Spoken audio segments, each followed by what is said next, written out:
Christmas. It's still the season, the time for giving. And boy, am I ready to give you a treat this week. I'm here, the D-Train. I'll just go D-Train this week, Merry Christmas. Fine. And Yeah. over there, Henry Papali on the GSP South. And we are bad momming today. We're talking moms. And boy, Henry, let's get right off the bat. These are two movies about some... They're not bad moms. They're okay. They're actually pretty decent They're moms. decent moms. Yeah, I don't really think they're bad moms. They're just doing bad stuff. Yeah. It's like they're doing just enough bad stuff that Hollywood could call this movie Bad Moms, but it's just gentle enough that no one in the Bible Belt's going to be offended, baby. Yeah. Yeah. Oh boy, that's very true. Yeah, yeah. They're what are they doing? They're talking dirty. They're They're drinking they're drinking. alcohols. They're sticking They're their boobs in Santa Claus's face. they're doing lots of slow-mo stuff, So pushing much people. slow-mo. Just montages of slow-mo. Lots of montages. These are like hacks that directed this movie. So like they discovered slow motion cameras. I guess they saw like the opening credits of The Good Fight or something on CBS All Access, and they were like, "Oh my god, this should be our whole movie." Boy, I was going to go way deeper, but that would have given them far too much culture. I thought you were going to say they must have seen the final scene of Bonnie and Clyde. Oh yeah, Bonnie and Clyde, more like 300, Henry. Yeah, this, before we get Yeah, into the our guys who wrote The Hangover, they're like, oh, Arthur Penn. You know what's really underrated? Mickey One. I loved his work on Mickey One with Warren Beatty. You know, when we do the close-up of Catherine Hahn, I'm thinking Harold and Maude. That's what I'm thinking. Guys, when we show them take their pants off and take a huge dump in a public restroom, I'm thinking focus on Little Big Man. Yeah. Look, that shot of Hoffman in Little Big Man, that's what we want. Did they Sort of- dump in this movie? I feel like there actually weren't any dumps in this movie. I don't think there were, but I'm just used to it from raunchy if you comedy. said it, like when you said it, I immediately pictured a fictional scene that didn't happen with Catherine Hahn doing that. Also, so. it's bad moms. Like, how come nobody got, like, pissed in the face by a baby? I'm used to that, too. Oh yeah, for sure. I want to point out that I did think about our coverage last week of the Vacation remake and how Full title, please. Oh, the Vacation remake. That's just Vacation. Yeah, Thank you. Right, Vacation. Thank you. You're welcome. And it was how you were talking about how it's just a generic comedy, and how I agreed with you, but I differed in that I thought there were moments of slight inspiration and kind of funny. But when I think generic comedy, I think Bad Moms. This is very, and I'm not saying good or bad yet. This to me is very generic because it's drawing from like literally every movie from 2000 to 2017, and the humor isn't for anyone in particular. Yes, It's just Hangover. Hey, Hangover guys, can you guys do a Bridesmaids? yeah, that's it. It's even more generic than The Hangover in certain ways. No, if that's it even definitely is. And I think it's because this is like a new genre. You know how sometimes an idea is successful enough that it spawns a genre? Like how Groundhog Day is a genre now. Yes. That's not just a trope anymore. It's a No. genre. And this is now too. And I Yeah. think the bad, mean, drunk thing is a genre. Yeah. Now, have you paid attention to any of these VOD ones that I'm obsessed with? I don't know. All right, Go- let's talk about it, because I feel like I've talked about this on a Patreon episode, maybe on We Love Kids Movies or something, but I'm really fascinated by this trend. It's been going on really since Bad Teacher. Like, Bad Teacher was a big hit. 2 years Yeah. later, they're like, Man, teachers are fun, bad. Who else interacts with kids? Moms? Let's do that. And so then they kept going. Bad Moms was a hit. And now if you look at like Redbox or like the lower rent streaming services, there's like a million movies like this. There's one with Charlie Sheen called Drunk Families. There's one, or maybe Drunk Dads or something, and then there's one called like Mad Families, and there's so many, dude. Wow. I should have done more research before getting into this, but I know what I'm talking about. No, I'm sure you're right. I'm sure people Drunk Parents. Drunk Parents is one with Alec Baldwin and Salma Hayek, all right? Jeez. Yeah. They're all over the place. And that's a VOD? They all are, man. Like, none of these are coming out in theaters. Mad Families is on Crackle. It's got Charlie Sheen in it. All right? Crackle. They're just making these things. The format is you take something that's not usually bad, then you make it bad. Right. We could have covered Santa. We could have covered Bad Santa for the pod, but we went with Moms. With the bad ones. I remember Bad Santa when it came out. I had no interest because it looked terrible. And then years later, I maybe 7 years later, I watched it on the rec of somebody, and I thought it was very fucking funny. So I don't know. It was the follow-up, Terry Zwigoff's follow-up to Ghost World. So I was there like opening day. Yeah, I get it. Well, that's why it's good, because I guess when it came out, I don't know that I was even. It was one of those trailers where my instant snobbery kicked in, and I didn't even look to see if it was Terry Zwigoff. Had I known that, I might have looked at it differently, but I didn't give a shit. I was like, come on, man, this is fucking garbage. And it's not garbage at all. It's fucking funny. Yeah, I was like, it's the guy that made Crumb and Ghost World. You got Lorelai Gilmore wearing leather on the poster. I'm fucking in. Yeah. Well, Bad Santa next year. Maybe. Let's talk about John Lucas and Scott Moore, the fine writing and directing team. Auteurs, really. By the way, it's episode 238 of the franchise. Welcome. 238? Yeah. 238. You're doing For well. some reason, that number feels like that is significant to me, and I don't believe that it is. But it feels like 238 is something. You gonna be okay? Think about it. I'm gonna be thinking. So if I look like that, I'm gonna be thinking. All right, this is already annoying. All right, John Lucas and Scott Moore. Let's talk about them. These two tremendous hacks have been working in Hollywood since the mid-aughts, pumping out mindless bullshit for the masses. And I don't mean to say that like a snob, but listen to some of these titles. I will. I have seen very many of their movies for some reason. Really? Yes. I have certainly seen their debut screenplay, Henry, 2005's Rebound, about Martin Lawrence coaching a kids' basketball team. Okay. All right. Mm-hmm. Not me. I've also seen their 2008 Christmas film, Four Christmases. Oh, they did that, huh? Yeah. There's All four right. of them.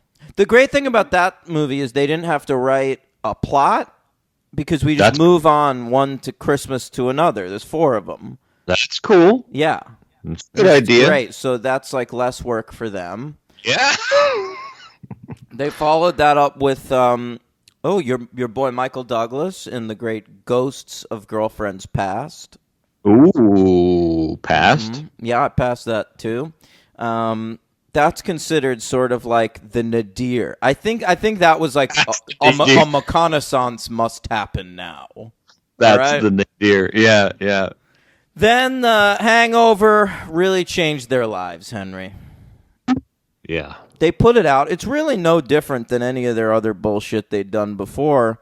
It just had a hooky premise, and it hit. So they got pretty much licensed to do whatever the fuck they wanted after that shit. So they directed, Henry, a film Oh, well, they also wrote that body swap movie, The Change Up, with Jason Bateman and Ryan Reynolds. I ignored that entirely. Okay. All But right. they wrote and directed a film called 21 and Over about some bros getting drunk and getting laid, bro. For that one. I remember that one. I think I even remember trailers for that. All right. Okay. Yeah. So that Boy. one didn't do well, Henry. It was like, what do we do now? Let's go to TV. They created a show called Mixology. I watched the first episode. I felt unclean afterwards. Like I just watched a friend be date raped. Wow. Yeah. Mixology? What is that? Just an ABC sitcom that's incredibly, deeply misogynistic. It's not about like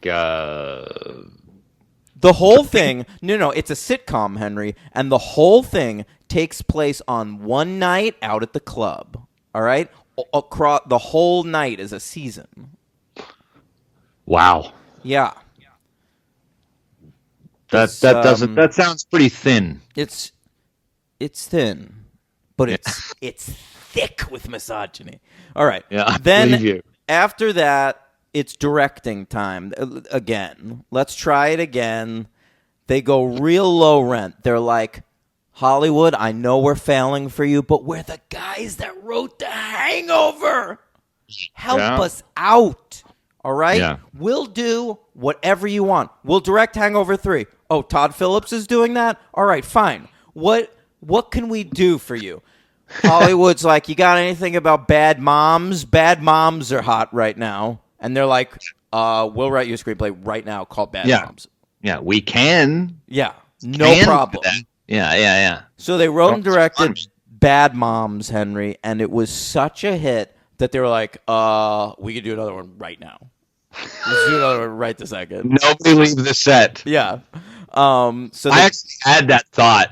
I had that thought when I was seeing the years and then like the watching them day it's after day. insane. I was like, I'm sure it didn't work that way because Catherine Hahn actually does real work. But I was like, it'd be great if they just stayed. I have a feeling that the movie probably came out and like that Saturday after they saw the Friday box office grosses, like the studio was like, "You're going to do a sequel. Yeah, You're going to do one right now." Because like honestly, this is the kind of movie because it's such a nothing movie where like if you wait like 3 years. People are going to be like, Bad Moms, what was that again? Yeah, like, totally. But then if you put it out the next year and the hook being a Christmas movie, people are like, oh, yeah, those Bad Moms, they're celebrating this year. Let's go see that. Honestly, it's not a bad marketing ploy for a movie like this. You just keep it in the mind. I'm and then surprised you don't see it with more minor hits. Just do the next one as a holiday. Yeah, well, I was thinking Had we not about get like girls' Thanksgiving trip? Yeah, I was thinking that too, but I was thinking like I guess it really does depend. The movie has to be a real monster at the BO. I think it's a middle ground, Henry, because I think if you're a really big hit, then you have license to do whatever you want next. If you're like this sort of surprise hit area, then they're like, pump one out, make it Christmas. Hurry up. Yeah. Yeah, sure. Yeah. So you had never seen either of these, right?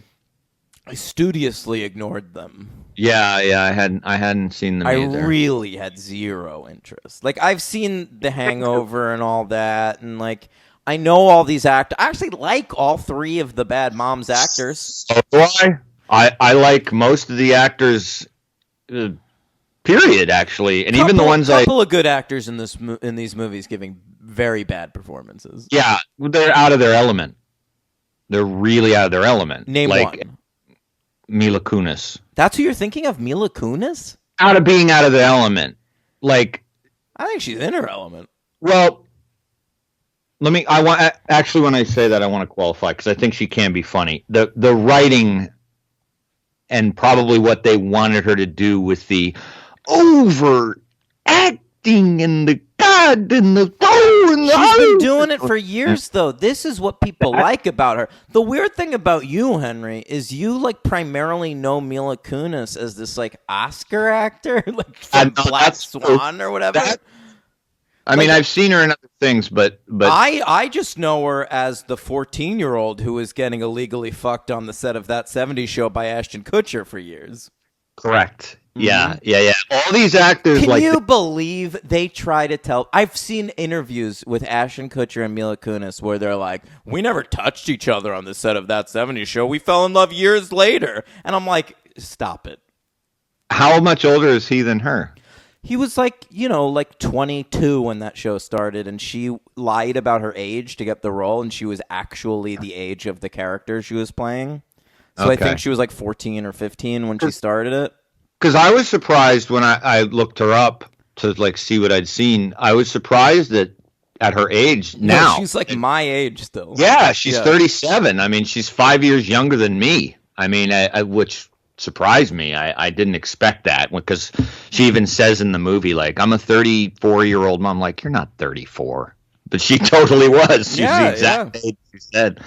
I'm just looking her up because I am curious as to where I get me out. I'm 34, and it freaks me out that 34 seems to be the standard age of parents in movies now. I mean, I think that's varied throughout the decades. Did I tell you about? I watched an early episode of The Simpsons, Henry, and Marge was celebrating her 34th birthday.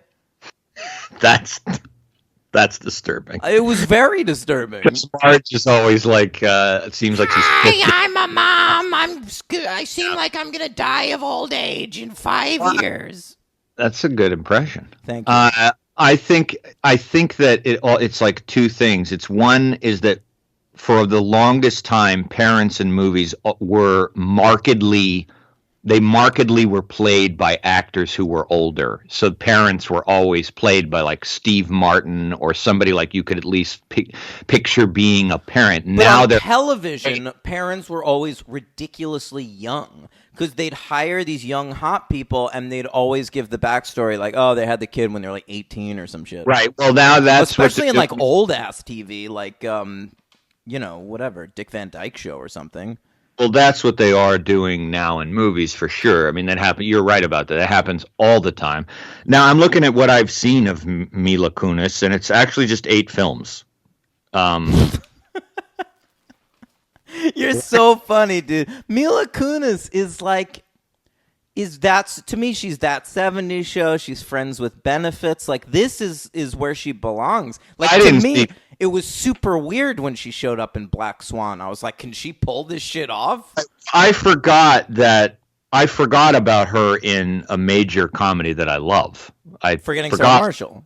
Completely forgot. Did you not realize that this is a Forgetting Sarah Marshall reunion? Kristen Bell, Mila Kunis. I was blown away that this is 9 years after Forgetting Sarah Marshall, and Kunis and Kristen Bell have really switched star meters. Know what I'm saying? Yeah, that's somebody. For sure. They switched billing order, if you know what I mean.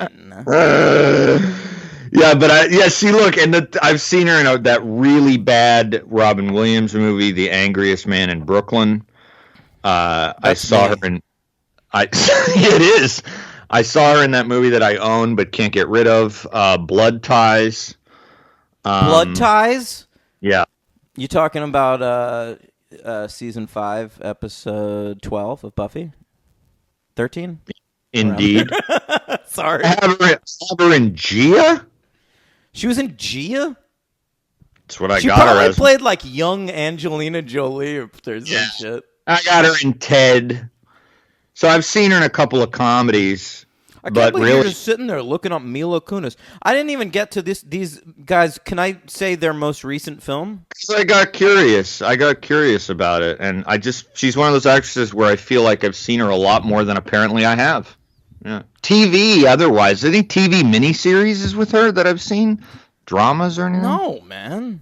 I mean, she's not in that much. She's Forgetting Sarah Marshall. She was in Extract. Did you see that? The Mike Judge movie? No, I didn't. Jason She's Bateman. the voice of Meg in Family Guy. You know. I didn't know that either. All right. Yeah, she's in the Aerosmith video "Jaded." You like that one? Sweet. Hey, Jaded. You remember that? That was a big comeback song I for them. was so out on Aerosmith after, really after like 97, I was done. Yeah, but did you own 9 Lives? No, but I did like. Can I just say, 9 Lives by Aerosmith? You want an underrated, late period Aerosmith record? Pick that shit up, bro. That's the one with Pink on it, right? Yeah. Yeah, that's a fun song. That's got a lot of fun songs. It's also got Fallen in Love is Hard on the Knees, bro.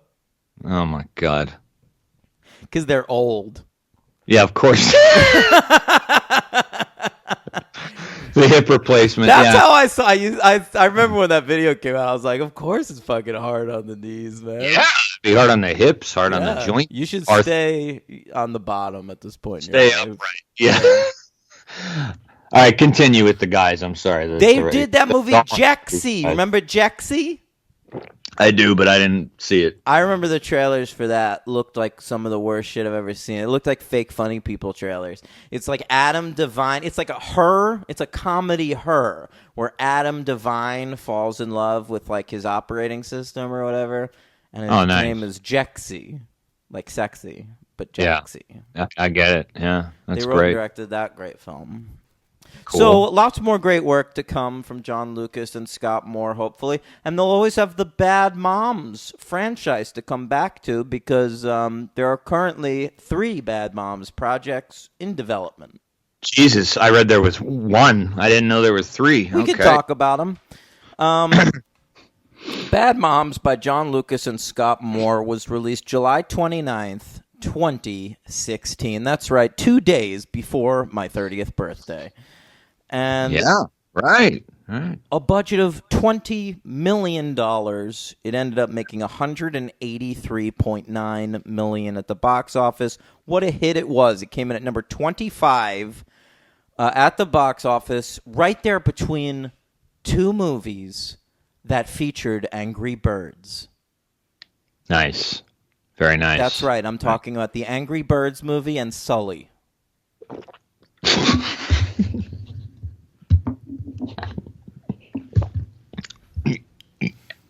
Was that a planned joke? I just came up with it, but I made sure to deploy it exactly when you took a beverage because I knew you'd like it. Really good. Wow. Deviously plotted and executed. Well done, my friend. Goodness gracious. Thanks, bro. Not what I was expecting. Do you know that Judd Apatow was originally attached to produce this film? I did read that. That surprised me, but and Leslie Mann was supposed to be in it. Do you want to take a guess as to what role? I don't know, but I assume Applegate? Probably, yeah. The perfect blonde, but yeah, probably. Sure, yeah. I mean, Applegate, of course, is your 7th or 8th choice, no matter what the role. Lots of Applegate, lots of batches of apples. Only in the first one. I thought she'd have a more prominent role in the second one, but she really just had like a cameo. Nice little cameo. Yeah, I guess I preferred that. Yeah, this is not I'm not Fred off the bat. This is not a 1 star for me. By the way, Apatow left this movie. Yeah, why? Quote unquote, due to a scheduling conflict. I'm sorry. I have never heard of a producer leave a project due to a scheduling conflict. You could produce this from his living room. Yeah, what are you talking about? I believe the script came back and was bad, and so he took his name off of it. Nice guy. Mm-hmm. Yeah, he's a sweet guy. This was nominated, Henry, for 2 People's Choice Awards. Wow, isn't that something? People make the choice. Start back from the beginning. The people make the choice. It's up to the people that choose as they see fit. Fitbit choosing the People's Choice Awards. It's the choice awards to the people. What a delight. That is a good one. I've liked it. I like the kind of leaves you hanging part. I think I like it more every time. The Fitbit part's really good. The ending, obviously, unexpected and beautiful.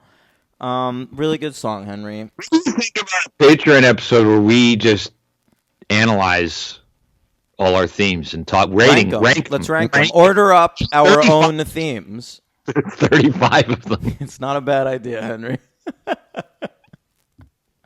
All right. This was nominated for the favorite comedy of the year, Henry, and I got to tell you, it won. Wow. Yeah. Okay, I didn't know that. I Bad knew Moms, People's Choice for Best Comedy of 2016. People make their choice. Kristen Bell, of all the three of them, Kristen Bell was nominated for Best Comedy or Favorite Comedy Actress. Oh, that's cute. Yeah, and she lost to Melissa McCarthy, who that year was nominated for her classic films The Boss and Ghostbusters. Wow. Mm-hmm. Two of her real gems. Two of her best, I would say. Jeez, that's too bad because even in some of her worst ones, I've seen like snippets of one of the ones with Jason Bateman. I laughed a couple times, then turned it off. But boy, those two looked bad. McCarthy. Well, first of all, The Boss I think was one she did with her husband. If you see McCarthy's working with her husband, you stay away. Yeah. Yeah, I don't like that. I don't like that. Nothing against that husband. He seems like a cute guy. He's got a charming lack of chin, but like he's not he's not really a filmmaker, I would say. Right. Wonder how he got into business. How did he get his great break? question, Henry? Great question. I assume hard work and diligence. Yeah. That's how people get successful in Hollywood, right? A lot of people get diligence and talent, baby.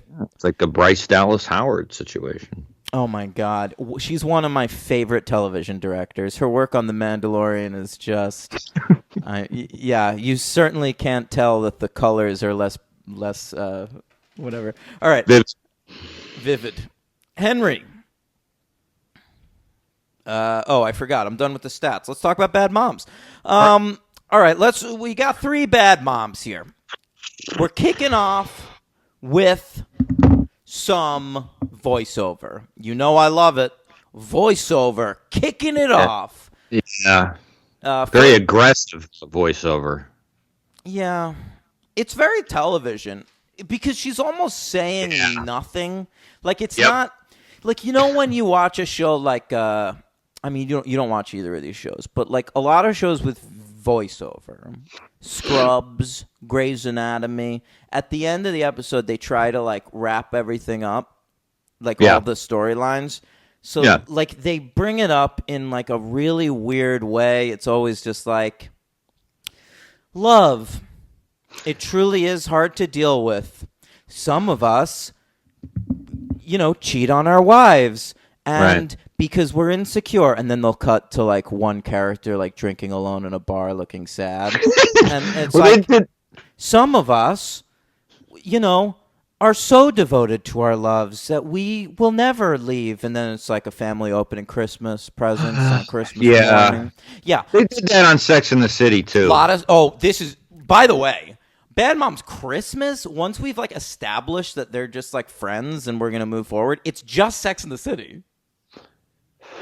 In the stylistically and in They're the writing. Bad Moms. Listen to me. Yeah. You got your Mila Kunis, you got your Kristen Bell, and you got your Han. All right. So you got your Samantha and Catherine Hahn. You've got your Kristen Bell would be Charlotte. Mm-hmm. You got Mila Kunis who'd be Carrie, and I guess and there's no Miranda because they're moms, and work is not right for women. Right. Well, I can't disagree with that. Yeah. None of these moms actually have real jobs. They have movie jobs. You're so right. Mila Kunis, we'd meet her. She's like working in a fucking millionaire's coffee distribution and house and kind of doesn't really have to be there. And This was a thing we were doing in the mid-aughts a lot because this was before we realized that the millennial and Gen Z generations are actually going to save the world and protect us from the evil boomers. Nazis.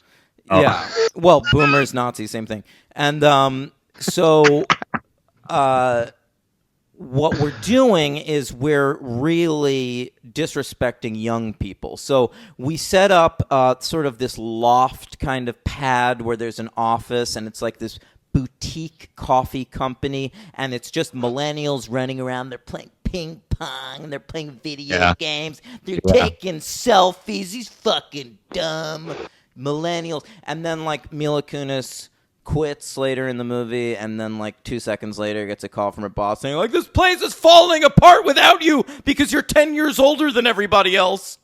Yeah, that was hard to take too, because like when her voiceover continues into the workplace and she's like saying how old she feels, and then like everyone's treating her old.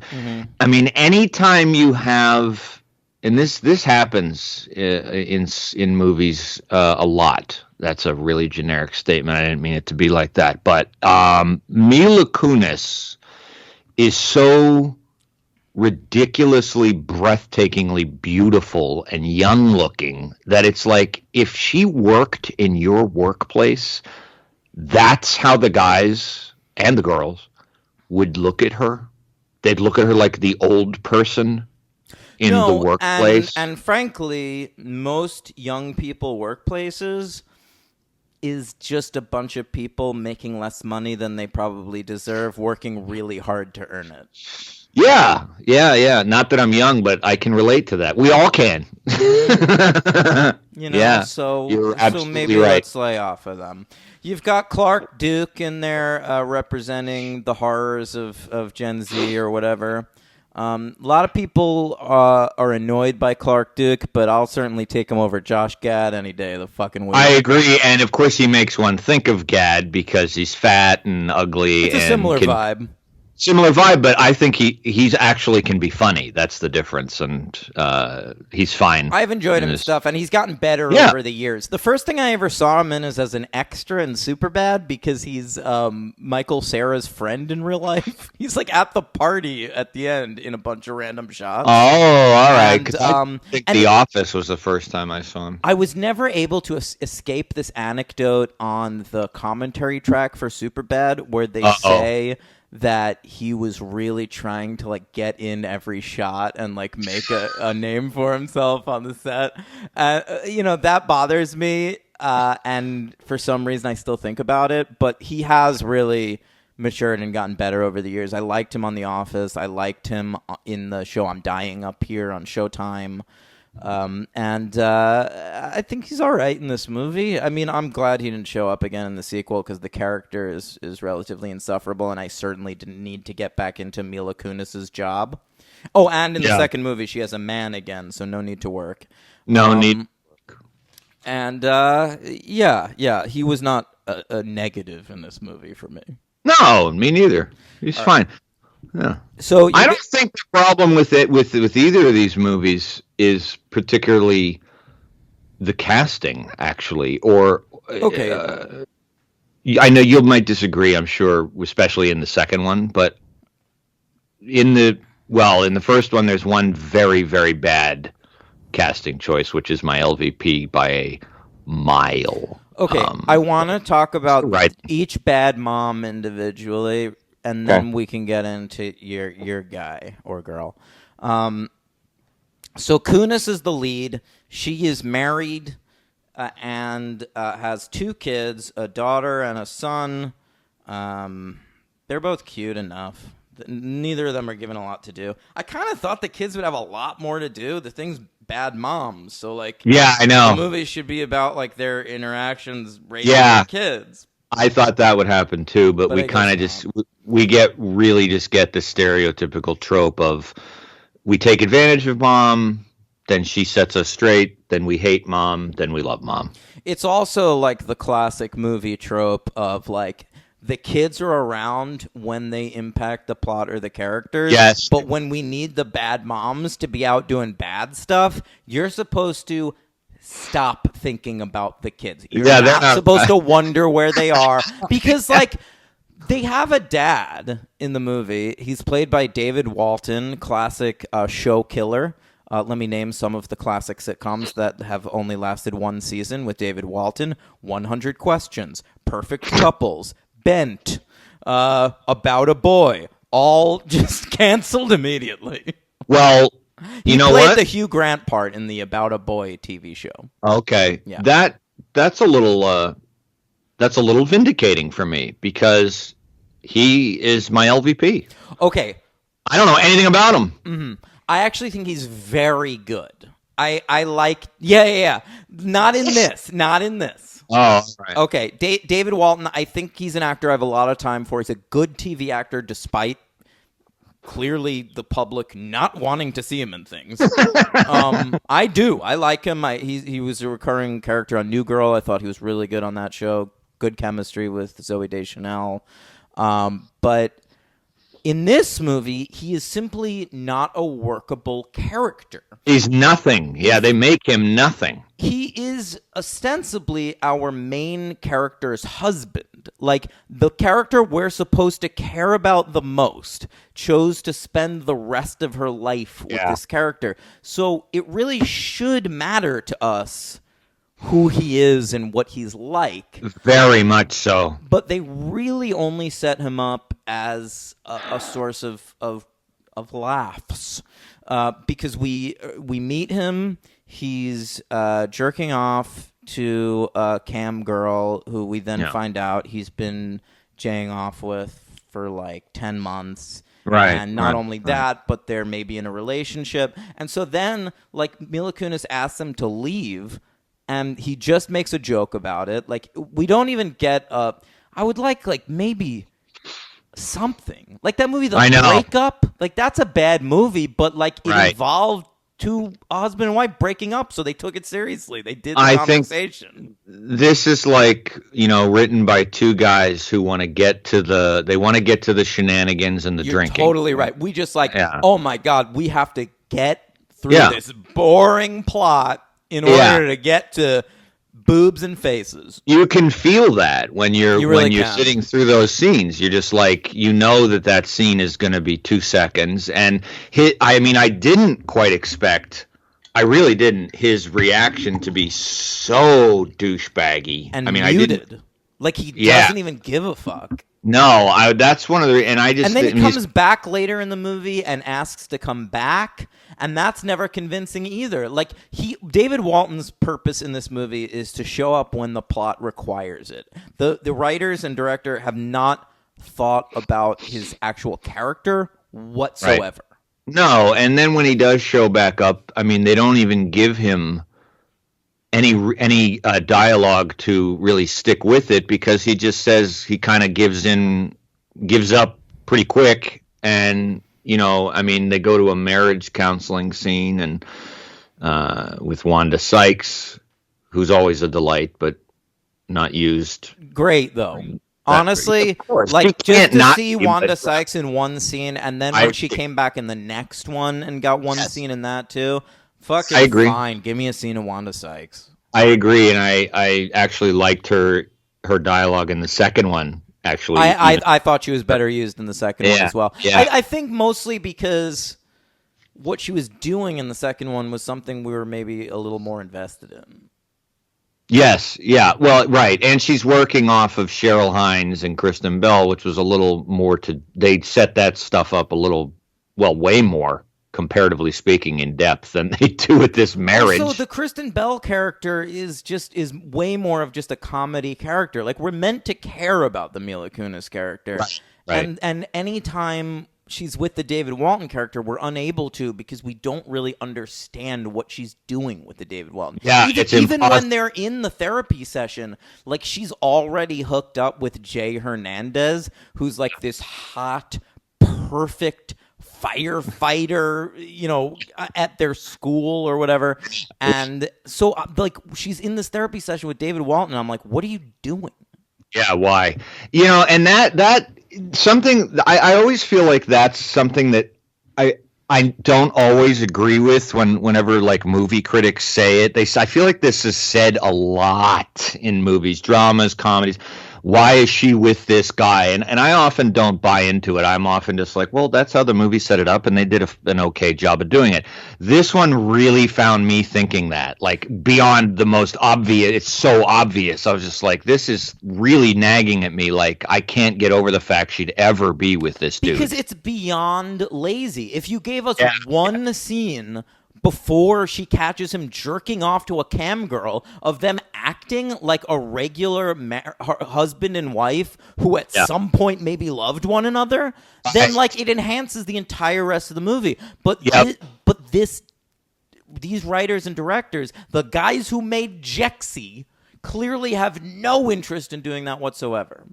Yeah, it's so hard for me. Like, honestly, like, I'm talking loudly and animatedly about this because that's what we do on the show. We're passionate about movies. But, like, when I was watching this movie, like, I was not animated or passionate. Like, I was just watching it and letting it float over me. Yeah, like, passively, yeah. It's such a meaningless, nothing movie. Yeah.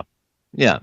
It is. It is. I mean, I didn't find it too hard to watch, which has now become a big barometer for me on this show. I just found it sad because I just kept thinking about like how fucking stupid and generic their ideas about women and motherhood are. And both you and I and everyone we know, you and me and everyone we know mothers and moms this age, and it's just so fucking it's like a it's just offensive in a way, because like when they write men like this generically, it for some reason, I guess because I'm a guy, it's one thing, and it's just like, all right, well, that's not how me and my friends act. Maybe in this movie, this other one movie, that's how we act, but like in this one, it's just like, boy, this is definitely how they think that women behave and talk. And I mean, it's just so shallow. It's so shallow. I don't think they're thinking about how women actually behave. It's such a cynical movie. I think that what they're doing is they're picturing groups of women friends in like suburban neighborhoods at the movies opening night going to see this, and they're like, let's give them something that's going to entertain them for 90 minutes, and then when they go home they'll forget it exists. Like, I think that's honestly the purpose of this movie. Like, I think there's you're right. zero artistic interest. No, there's none. And another thing that really bothers me, that is really beginning to emerge as a huge thing with me in movies, not just comedies, but in dramas. I am now always. What was it? Was it Ebert or Siskel who said, "Is the movie more interesting? Is this movie a better movie than it would be if I just?" Siskel said it originally, but Ebert quoted it all the time. To finish the thing I was going to say then. Yeah. Sorry. Yeah. Would this movie be more entertaining than a documentary of the cast of this movie having lunch? Okay. So now my new thing that I've been thinking of repeatedly over the last few months, really but I realized that my whole life it really would apply to a lot of movies. When am I going to get to see some movies like this where all the fucking characters aren't wealthy beyond my wildest dreams?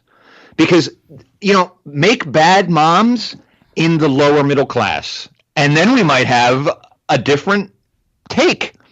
Well, I thought about this a lot too. My girlfriend is a social worker who works with like at-risk kids, and like, so the whole time I'm watching this movie, they're talking about what bad moms they are, and I'm like, you live in enormous houses. You could give your kids no matter what they want. Like, you all seem like, and like, it's not like you're ignoring your kids. You're good moms. Like, what about the kids who's like, dad is beating up their mom? Like, I'm not saying I want that. I know it's a mainstream comedy or whatever. Right. But like, at a certain point, like, what are we doing? Like, at the end of the movie, Kristen Bell stands up at a fucking PTA meeting, not Kristen Bell, Mila Kunis, and says like, we're all bad moms. Like fucking I'm Spartacus or something. Yeah. And it's like, I understand like you're trying to inspire like the most basic women in the world by saying like we're all the same or whatever. But like at a certain point, like fucking like that's not true. No, it's not true. It's bullshit. Like some of you are shitty moms because you treat your kids like shit. Some of you are shitty moms because they're going to come out as gay to you and you're going to say, no, you're not. Some of you are shitty moms because you are rich and you put your kids in the care of a maid their whole lives. And, you know, like, a lot of you are bad moms for really bad reasons. And a lot of you are saying you're bad moms for some bullshit inspiration at the end of a mainstream comedy. But everyone is a completely unique snowflake. So the message of this movie is tripe. It's just bullshit to get you walking out of the movie theater with a smile on your face. Yeah, you're right. And it is just one of those things where when I'm thinking about it, I think about it. It can be comedies. It can be dramas. It would make every movie that portends to be something like this just so much more interesting. We talked about it briefly on The Undoing when you told me that was originally a book about like a middle-class Jewish family. I mean, how much more I don't know interesting? About middle class, but definitely Jewish. Okay, I thought you said middle class. But, well, anyway, that would have been interesting too. But I think money is a big problem in a lot of these movies, a lot of them, dramas, everything, because I, as someone who's never had money, am always looking at these movies. I can't help myself. I'm always part of that is they're trying to get basic bitches and mainstream America to see these movies, so they need them to be like wish fulfillment fantasies. When I was a kid, like I saw this happen with teen dramas. Like, of course, my favorite genre of anything. When I was a fucking kid, you had Dawson's Creek, and these shows were like Dawson's Creek. Joey lived in like a fucking shack, like next to a creek. Like they were poor, you know. Like Casey had like 19 brothers. His dad was a police officer, you know. And then like I slowly saw it. Like the OC took place in Newport Beach, and then Gossip Girl took place on the Upper East Side. Like more and more, just like high scale. And it's because like they want to create shows and movies where like they can put the actors in like fancy clothes and put them in like, you know, fancy locations and shit. But like, I don't know what the purpose is in this movie. I genuinely think it's just writers that haven't been poor for a long time, and so they don't know how to write about poor people. And I mean, they're thinking about fucking jobs. Like, the one poor person in this movie is a masseuse at an upscale spa. Sure, movie. Yeah, I know.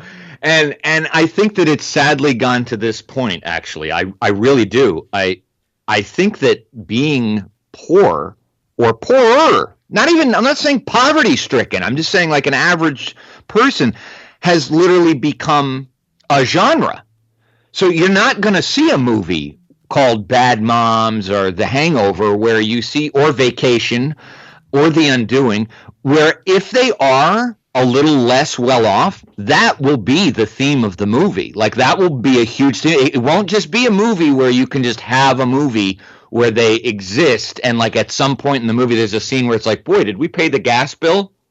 Like that will be the whole movie will be like, Hollywood seems to either go, if you're gonna have a poor character, they're gonna be like pretending to be rich in a movie. Exactly. It'll be a scam, or it'll be like something. It'll be the total worst opposite of the spectrum, like Dark Waters, where like there's like two guys, a husband and wife, still surviving on a dead farm. It's like Hollywood knows extreme poverty or extreme wealth, and to me, Mila Kunis's character and all of them, Kristen Bell, that's extreme wealth to me. I mean, maybe they're not living like, you know. No. It is extreme fucking wealth. We don't even understand how wealthy until the second movie. Because, like, she's working. Listen, she has this enormous house. She says she works 3 days a week. And she lives with her husband, who I've never seen go to work. And so like the movie, I'm like, how does she have all that money? Like, I just thought it was like bullshit movie convention. It's an enormous house. And then it's fucked up because like in the first movie, they have this thing over the closing credits where it's all the actors interviewing their own moms. And so like Mila Kunis is like interviewing her mom, and she's like, yeah, we were poor, we immigrated from Albania, and like I moved Mila Kunis here, and like she had this chance, like she never would have been anything. And it's just like really beautiful story. It's like the one interesting thing any of the moms say in the closing credits. And so then obviously like the filmmakers looked at that story and they were like, well, the most important thing for this character would definitely be if Christine Baranski was rich enough to hire Kenny G for a party. Totally. Yeah, I mean, like, they're not just rich; they have Martha Stewart and Kenny G. Yeah. Right. It's perverse wealth, and that was it. I love how we.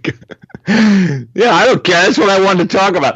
It's true because it's key. It's key to a lot of movies like this. It's an important conversation because it's just like we take it for granted, I think, a lot when we watch these movies. It's so common we don't even ever bring it up. We did bring it up with the Griswolds a little bit. I notice it. I notice it all the time, and it good. is the most frequent reason for me to become less interested in a movie instantly upon turning it on. Yeah.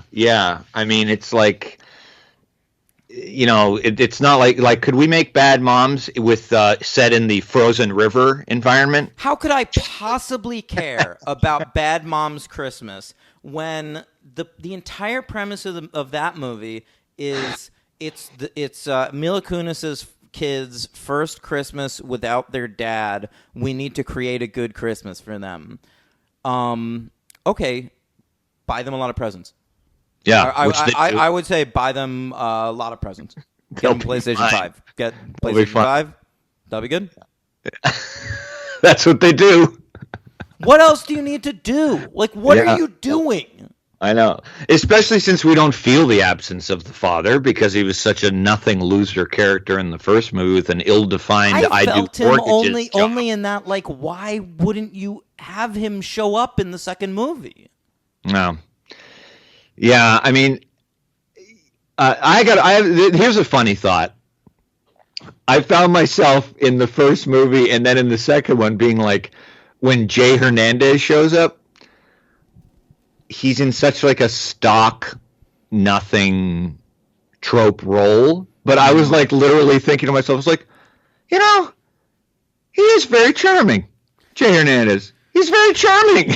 I like Jay Hernandez a lot. I think he's a good actor, and yes. I was disappointed he didn't have more to do in this movie. Yes. Yeah, I agree. I mean, I like him. I mean, he's got like a very easy kind of charm, and he is just, you know, a hunk, or they're using him like that. But he's been doing good work forever. He's in that Friday Night Lights movie. He's good in the first Hostel. He's good in that Crazy Beautiful with Kirsten Dunst. He's Dennis Quaid's best student in The Rookie. I didn't see that. I forgot about Crazy Beautiful. Yeah, it's a good movie. Right, yeah, it is, and he's great in it. Yeah, no, he's good. He's good. He's in Lakeview Terrace. Jay Hernandez is fine, man. There you go. I've seen him in a lot. Yeah. Well, you should watch him now, Henry, because now he's on CBS as what is it? Magnum PI. Yeah, I don't know if I'm going to get around to that this year. They remade Magnum PI, and he's Magnum PI. And you know what? Have a stash. No stash. Can you believe that? That's rough. Why wouldn't he grow a mustache? That'd be amazing. I mean, that would elevate it. That would just make it instantly funny. I would think if you're remaking Magnum PI, even if you're taking it seriously, he's got to have a mustache. Not a mustache, dude. Like, what else do people think about with that show? Just Tom Selleck, man, it's just pretty iconic, for all the shit I want to talk about Tom Selleck. He was pretty fucking cool as Magnum PI. It's like remaking Boogie Nights and giving Dirk Diggler a small penis. It takes away his whole power. How have they not made a show out of that movie? God, that's a fucking. I wonder if Paul Thomas Anderson is preventing that sort of thing. I hope so. Yeah, I bet he is. Yeah, he might have some shit worked out in his contracts. He would. He's a smart man. Yeah. Anything you want to talk about from the movie, like specific moments? I laughed a couple of times. I thought Catherine Hahn was very funny. We haven't talked a lot about her. You love her. I mean, yeah, character actress. Got her start on the stage. You can tell that because she has that face. And weirdly, I mean, I know you say that, but I find her very beautiful. No. Very attractive. I want to fuck the shit out of Catherine Hahn. But I just mean like she's like definitely Jewish theater woman. Yeah, you shouldn't have the Hollywood screenshot thing going on. But I mean, I've seen her in, I guess, several things, but I just came off of seeing her in the Mark Ruffalo twin thing. I don't remember what it's called. I know this much is true. Yeah, she's done a lot of work with HBO recently. She was also really good in the Tom Perrotta adaptation, Mrs. Fletcher. Oh, I didn't see that. Yeah, that's worth watching. Yeah, I like Catherine Hahn a lot, and they gave her a role in this movie that is clearly meant to be the Melissa McCarthy breakout role. And I think she does her all with it. It's a little bit of an annoying character, but for the most part, it stays on the right side of annoying because it's Catherine Hahn. I think another. I thought about it during both movies. I was like, if they got a lesser actress, this would be totally insufferable. Yeah, I actually. There's a scene in the second movie where she's waxing the balls of a dude from This Is Us, and I didn't mind the scene. Yeah. I mean, that was a close to teetering on vomitous scene. No. It was like the second that scene started, I was like, "Oh, we're doing this." All right. Yeah, right. But Hahn stayed amiable. You know what she does? Amazing. She always seems like she's like enjoying herself. Yes. Yeah. I mean, you know that she knows. She's too smart.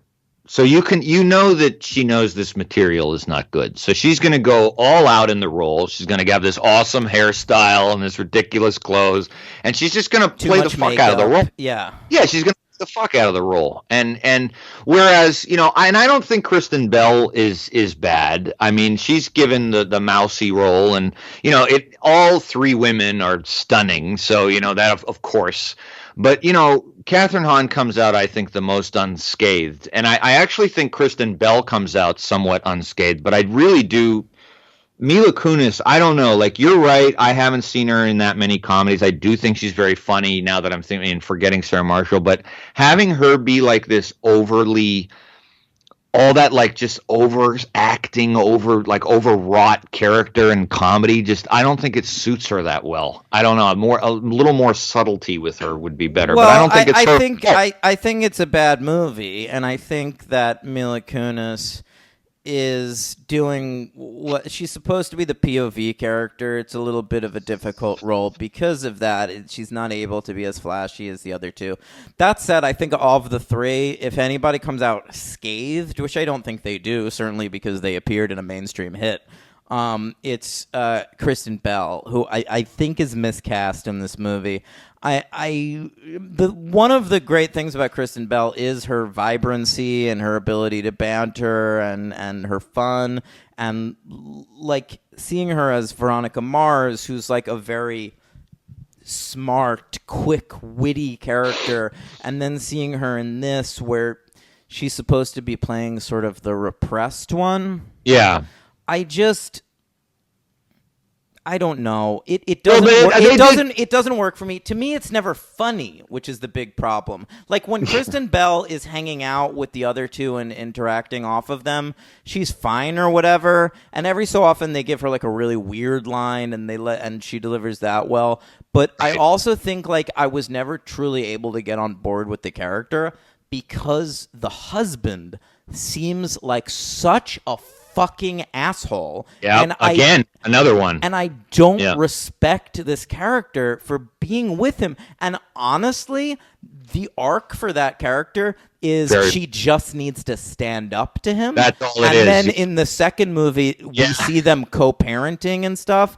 But I'm like, kick this guy to the curb. Like, when she's still married to this guy in Bad Moms Christmas, my brain goes to, I don't respect this character. Yeah, I know. It's bizarre because like if that's all it took, and it's so extreme, of course, because everything in these movies is extreme to the extremity. Is like at the end, she's like ordering him around with a stroller, and it's just so ridiculous because it's like as if to fix a marriage.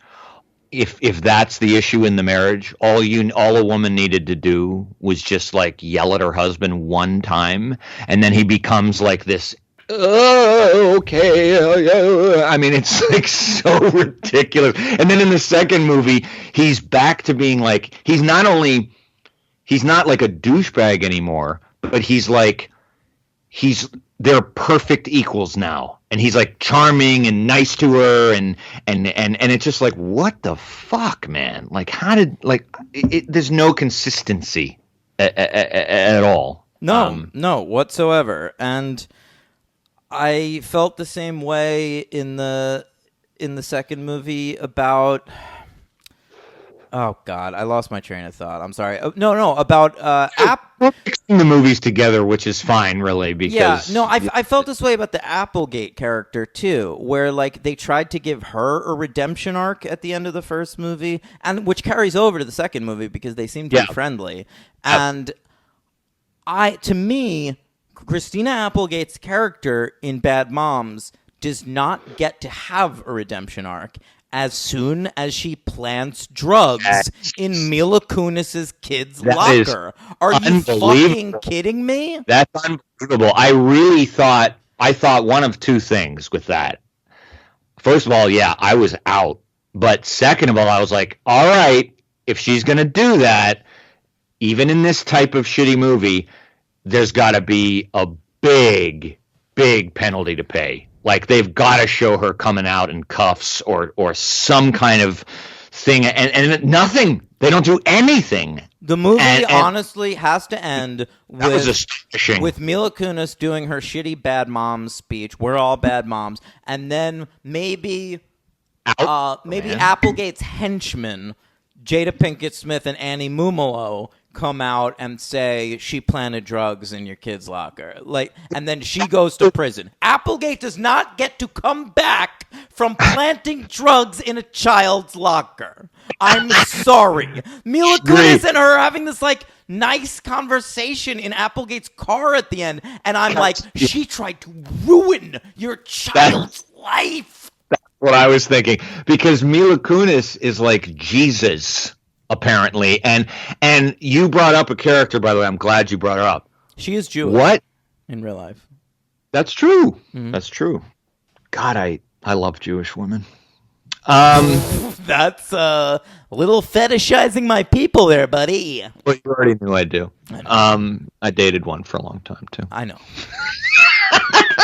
She was tasty. She was. Mm-hmm. The Annie Mumolo. I keep waiting in this movie for her to get to do anything funny. Yeah, well, not just that, but for her to have her big "fuck you" scene, and they don't give it to her. And I was stunned. I really was actually surprised, because I figured even in this type of movie, again, I figured Christina Applegate would get a comeuppance, and I figured Annie Mumolo would be the person to help deliver it, and they give her nothing. What about Jada Pinkett Smith? Because Jada Pinkett Smith is a relatively major actor who they cast in this movie. She's not. What? She's not good. I don't think. No. I don't think she's good either. But I also think of everyone in this movie. I can't think of a single thing she gets to do. Nothing. She's almost like fucking Silent Bob. Like all her moves are just reacting to shit Christina Applegate says. Dude, honestly, let's be honest. It's the token black character. Of course it is. But it's a bummer. But it's a bummer. And she deserved to come back for the second one. I just don't know why you put Jada Pinkett Smith in this movie. Like, why her? Why would she accept this role? I can only think like she doesn't do a lot of comedies, and maybe she wanted to be part of that. I don't know. I don't know. I always think that when I see like major actors in bad shit, mainly comedies, who I don't. You know her filmography, I'm sure, more than I do, but like I don't associate her with comedy at all. And so then I see her in this, I'm like, yeah, she wanted to do something, branch out. But it still begs the question why someone of her stature, you can take a better project. I never understand that. Like, I get it with young up-and-comers. They grab anything they can. That I would, too, if I was an actor. But, like, I don't get people like her who it's like, well, she'll never do it again. I mean, she was not in the sequel, and I think it's because she created Red Table Talk and made $1 trillion. Do you know about Red Table Talk? Oh, it's the fucking best, bro. You got to watch Red Table Talk. What is it? It's on YouTube, bro. And it's just the Smith family sitting around a table just discussing shit. That sounds awful. It's so good because they really get into it. It's just like Jada Pinkett Smith and Willow Smith talking about getting their periods and shit. Or like... Right. They like really get into the true stuff in life, and they get honest and real with each other. Dude. But this thing, like, joke all you want, but they put it out on YouTube. I was like, really? That's the show? It's the Smith family talking around a red table? And it got renewed for like 1 trillion seasons. They got paid $100 million to do more. Oh my God. Mm-hmm. Will's not on it? He shows up sometimes. Yeah. Well, you're a fan of his. We've talked about him ad nauseum. I'm not. Well, to me, if you're not a fan of Will Smith, I don't really know why. We've discussed him. He's all right. He's funny. He's charismatic. He's a good rapper. He is hilarious. He's good in dramatic roles. He's handsome. I don't know about that. I love Will Smith. Good in dramatic roles. I'm not sure. Oh, really? You ever see fucking 6 Degrees of Separation? Yes, I did when he was like 20. All right, I'll give you that one. Name one dramatic role he's been in since then. Not action. Not Men in Black. Not comedy. Ali. Disagree. What are you talking about? He's part of the problem. Oh, you're saying like a good one. Yes. I didn't say just name one. I don't know. He doesn't work that much. I'm looking him up right now. He's great in those Bad Boys movies. He's Collateral Concussion. Tell the truth. I didn't see that. You meant Collateral Beauty. Yeah. Yeah. Yeah. No thanks. 7 Pounds. The Pursuit of Happiness. Oh my God, he's too much for me. He's like the Liza Minnelli of male actors. What about Bagger Vance? You're not a big Bagger Vance fan? Oh my God. I'm surprised. We just talked about your love for All the Pretty Horses on the podcast. To me, that's like the same thing. Isn't Bagger Vance like the Field of Dreams for golf nuts? Yeah, he sort of like appears in the mist and is like, maybe you want to use this club, Massa. Oh my God. I remember that. And even at the time, people were like, really? Yeah. What? Yeah, I remember that. Oh my God. That's all I remember from that. I was like, oh my God, are you literally playing into the black angel trope? All right, let me read a couple of notes from my first Bad Moms viewing, and then we could get into the second one and shit. The hardest I laughed at the movie, I'm sorry to say, and there was a callback to it in the second one, and it made me laugh again, was Kristen Bell talking about her sex life with her husband and saying that Kent and I have sex every Friday night after Blue Bloods. I love the idea that they'd watch a Tom Selleck, Donnie Wahlberg cop show and go like, fuck time. And it's such that is a good choice by John Lucas and Scott Moore. Like that is the ultimate boring married people show. They could have gone with like SVU or something, but Blue Bloods is better.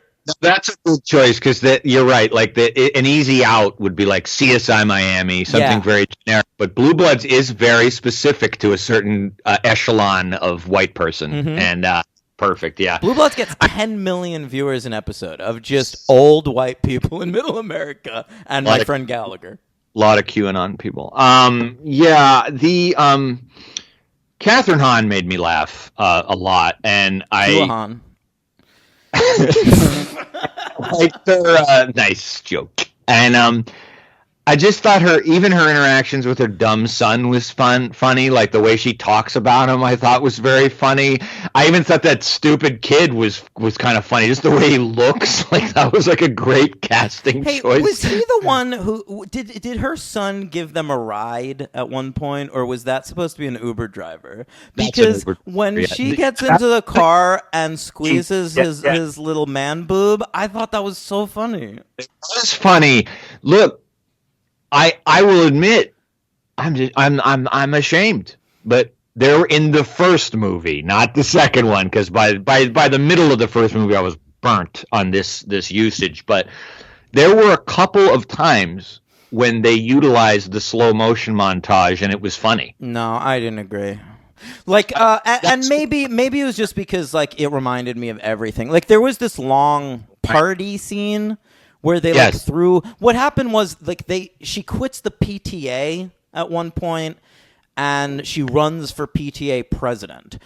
So Applegate is holding a part. It's very sitcom, very Suburgatory or Fresh Off the Boat or something. ABC sitcom.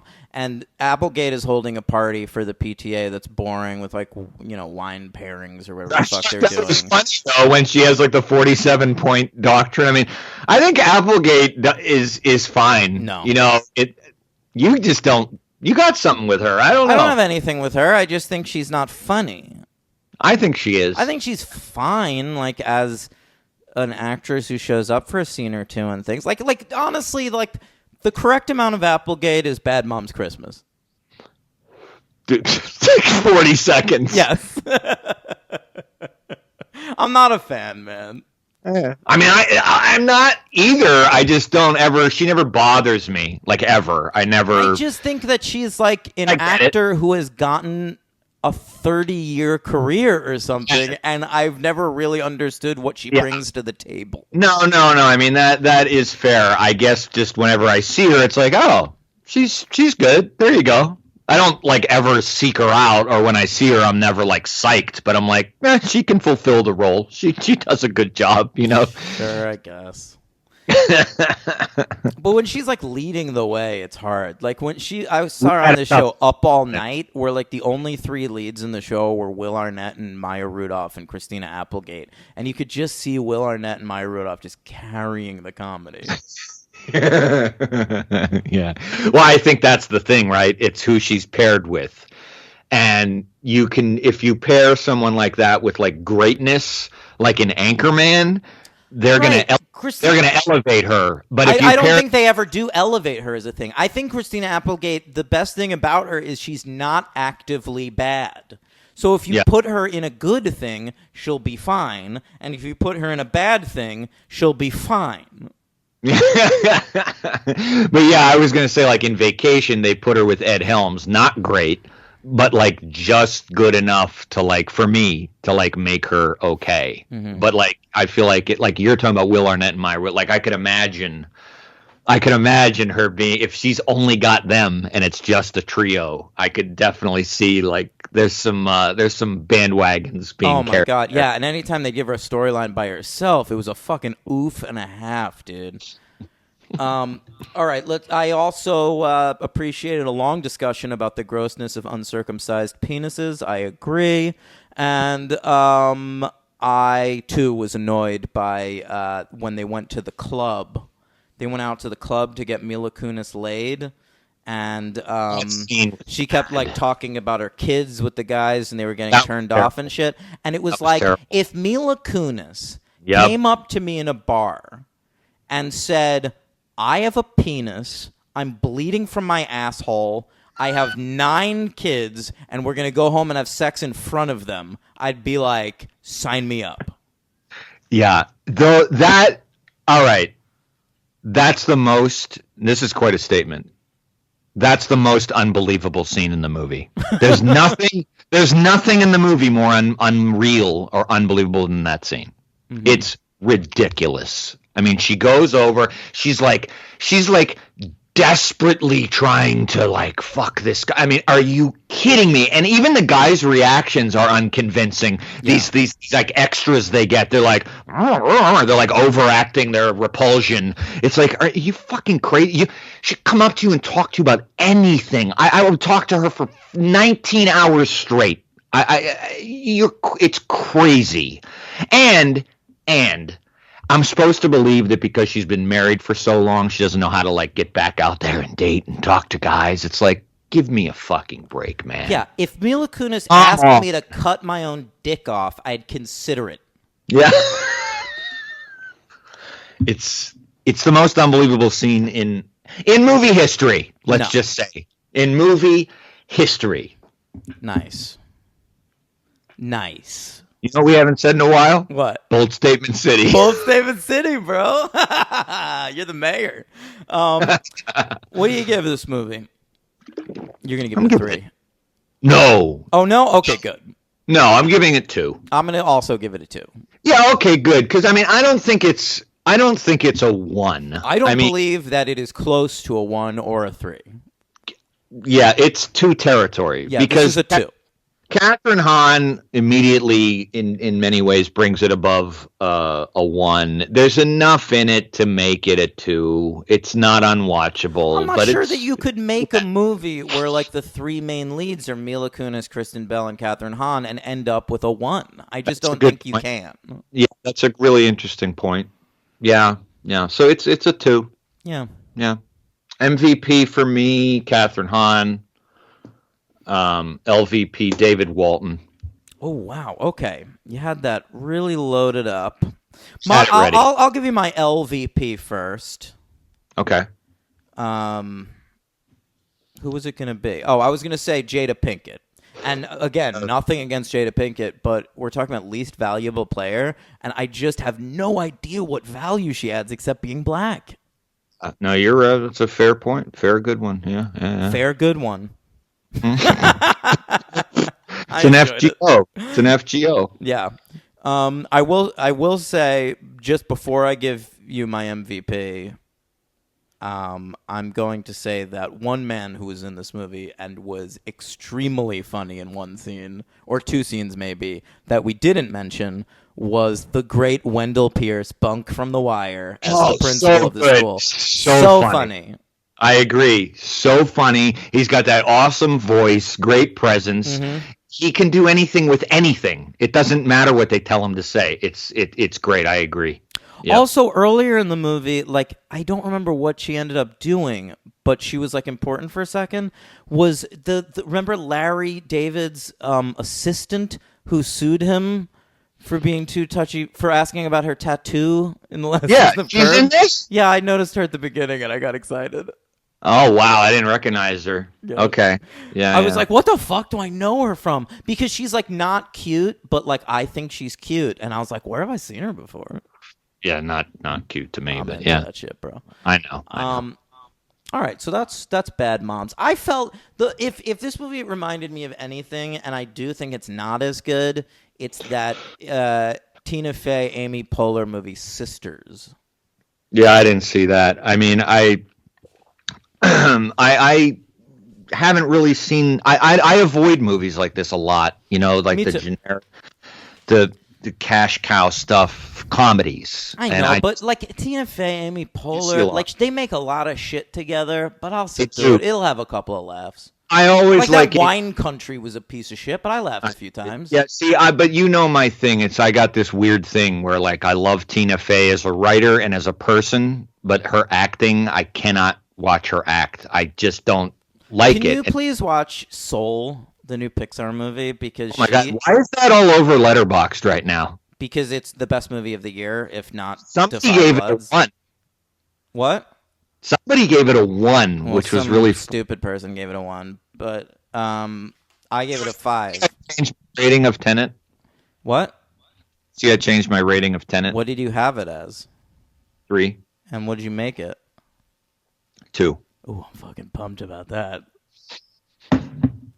Sorry, I had to mention it. No, but anyway, Tina Fey's got a voice in that movie, Soul, and I really think it's a special movie. Okay, all right. It seems to be getting like 5s across the board, so yeah. Yeah, I updated my list for the year, and it's now number 2 after Defy Bloods. Watch the new Thomas Vinterberg movie. Not yet, but I saw you gave it a 5. I might watch it today. I'm excited about that movie. God, dude, he's unbelievable. Mm-hmm. I've only seen 3 of his films, and they're all great. Oh, while we're doing this, if people are looking for good end of the year films, I really enjoyed Soul. I thought Ma Rainey's Black Bottom was pretty great. I think the new Soderbergh Let Them All Talk was pretty solid. And Swallow. Check out Swallow. Those are my end of year recs. Yeah, that was. I told you to watch that one. Yep, that was a Henry rec. Swallow's great. I know I saw Dan loathed it, but I loved Wonder Woman 1984. I loved every minute of it. I honestly... I don't know what your Wonder issue. Woman 1984 made me question why I watch movies. Okay. We'll talk about that off air because I'm curious about your take. I'm trying to look at some stuff that I've seen for.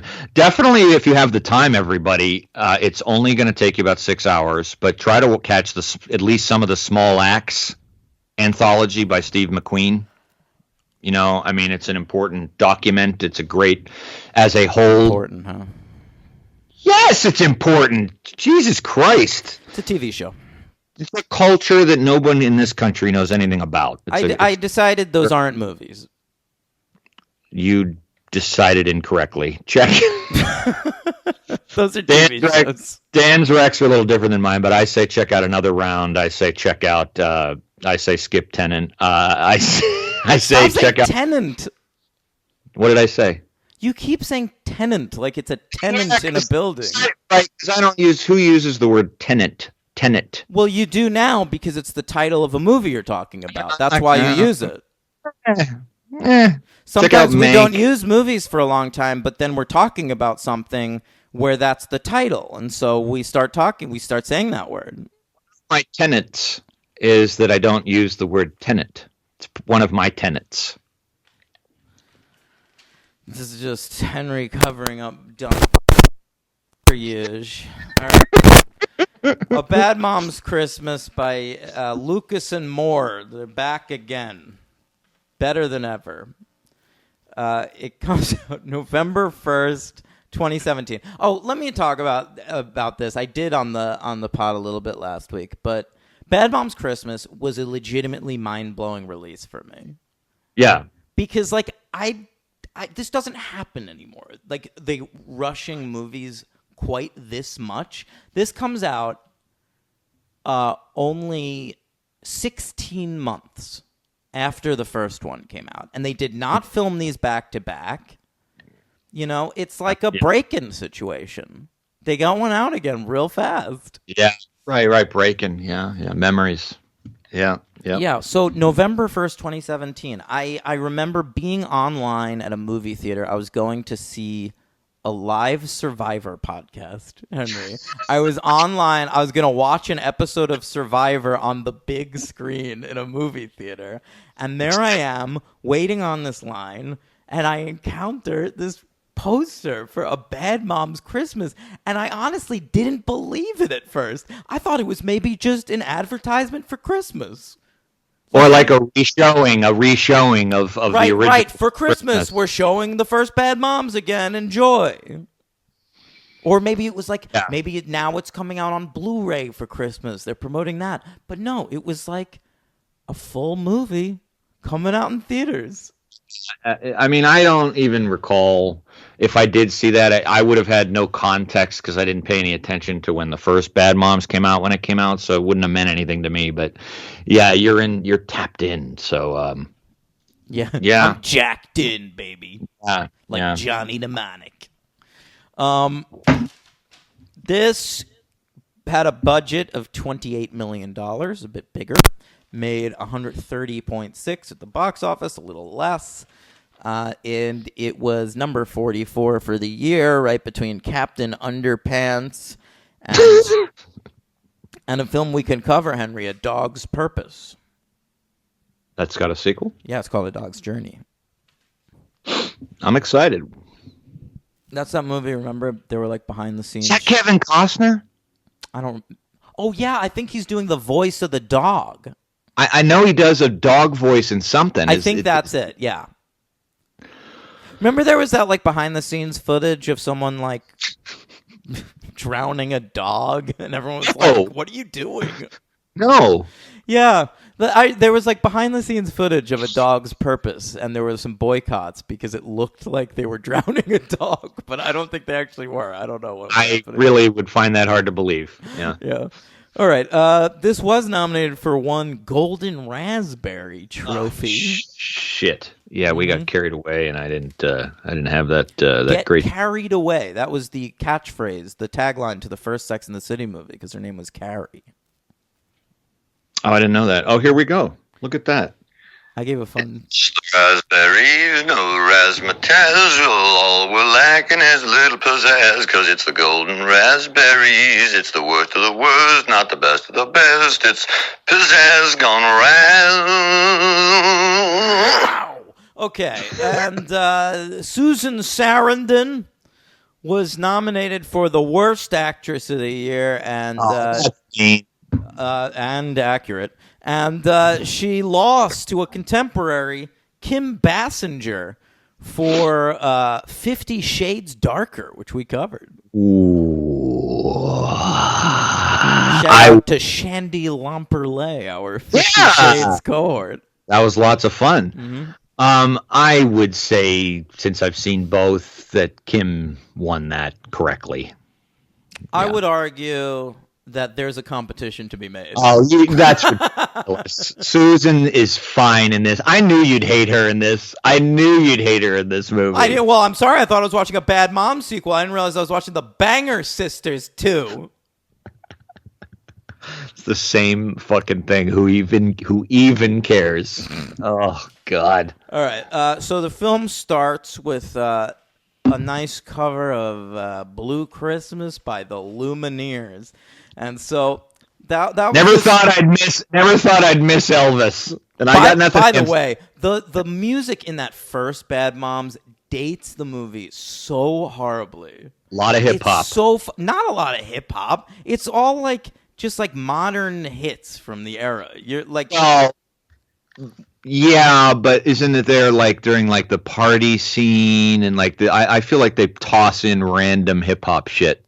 well, there was the scene. Well, "Cake by the Ocean" by Dance was such a huge hit. And then there was like a scene where they're doing bad stuff to "I Love It" by Iconopop, which was a huge hit. Yeah, right. I love Iconopop. I'm actually a big fan. Okay. And "Confident" by Demi Lovato played at one point. I got excited about that. Maybe you just didn't know the songs. Oh, I'm sure I didn't. I knew the Iconopop song. That's it. That was such a big hit. Yeah, I'm not surprised you knew Couldn't that. get rid of that. Yeah. Yeah. You know what I was doing there? And then the movie ended with "Hey Mama" by David Guetta. And it had "Work From Home" by Fifth Harmony. God, there were so many hits. At one point, they're in the car listening to "Shut Up and Dance" by Walk the Moon. At the very end, over the closing credits, they play "Welcome to My House." It's the Flo Rida song. I realized right now what I was doing. I was conflating an extremely good TV show that you told me to tell you if it's worth watching, and it totally, totally is, which is wall to wall hip hop, and that is A Teacher. Oh, wall-to-wall hip-hop and a teacher? Yeah, because of all the kids that like the high school and all. There's a lot of that stuff. It's better. That, by the way, that show Footnote is better than the movie, which I watched too. It was really. I think it's a very good show. I think you'll dig it. I'm just watching for Kate Mara. You'll see it. All right. You'll get it. Yeah. I'd like to push her in front of a train, if you know what I'm saying. The D train. Yeah, push her in front of the fucking D train, man. Like I'm Francis Underwood, motherfucker. Yes, you can visit me down south on the GSP anytime. You saw Spacey put out a new Christmas video? Please don't tell me that's Yeah. no. Third year in a row, bro. Third year in a row. I thought he just did the one crazy one. No. What's Third year this in a one? row. No, same thing. He does it as Francis Underwood. He's gone completely off the rails. Yeah. I mean, he's psycho.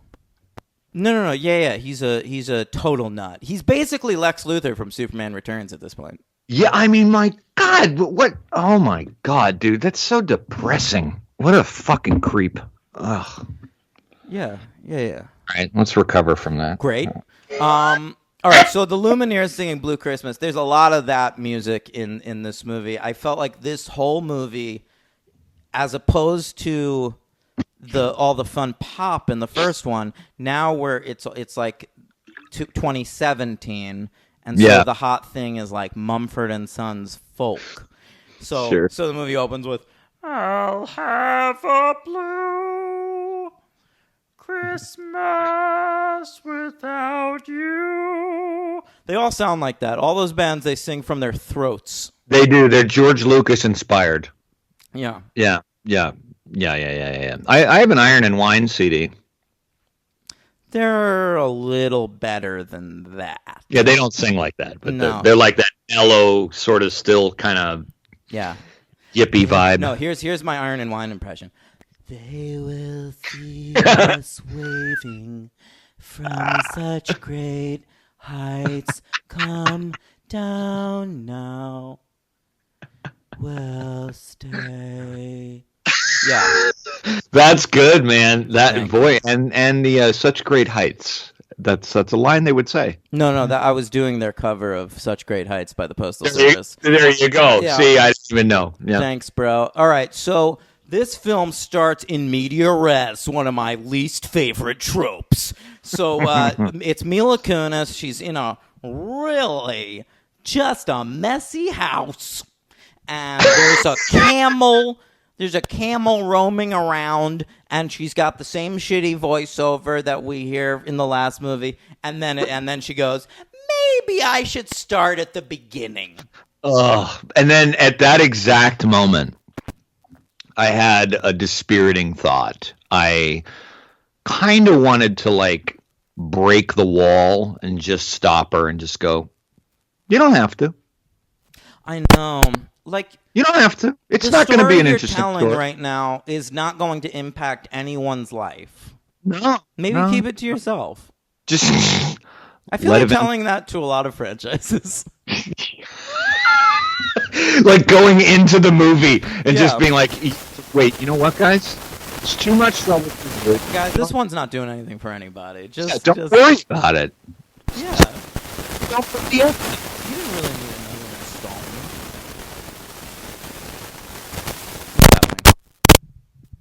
All right, made it through. I hate my life. No, it was brief. Okay. Brief. Listen. They got. This is the exact same movie. I hate this movie. I mean, it is the same movie. It's not bad. It's fun. I don't hate it any more than the first one. All right, listen. You got the three main. They're back. They're all happy now. They're friends. Yeah, they're Kristen back. Bell's really worked things out with that shitty husband. Yep. Fucking Kunis is dating Jay Hernandez. They're not living together yet, but the kids are getting along with him and whatever.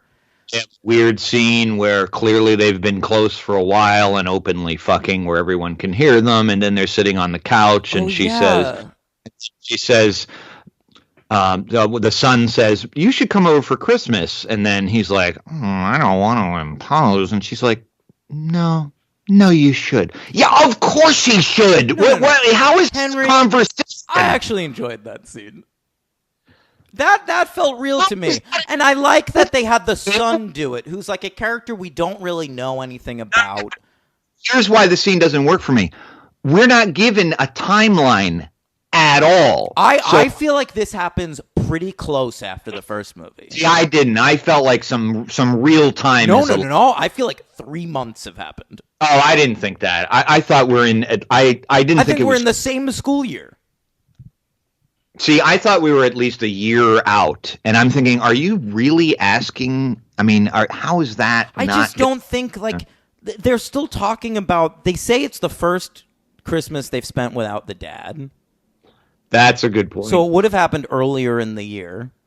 And, like, Baranski, like, doesn't even know Jay Hernandez yet, and there is some coded racism jokes in that she continues to not recognize him every time they meet. But, it's all right. Listen, so let's talk about the moms. That's really the crucial part.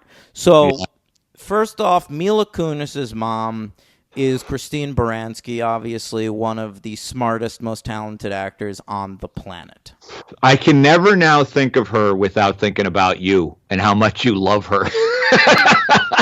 Because I like her too, but like I didn't, I'm just like, oh, Dan's going to be happy. She showed up, and even if it's this dumb role. The coolest thing about Christine Baranski is it's never a dumb role. She's such a smart actress that she's incapable of playing dumb characters. Yeah, that's very true. She does not imbue stupidity. No, it's always a smart, well-spoken, usually rich, honestly. She's also, I've very seldom seen her play a poor person. I've never, ever seen her not wearing, like, a pantsuit.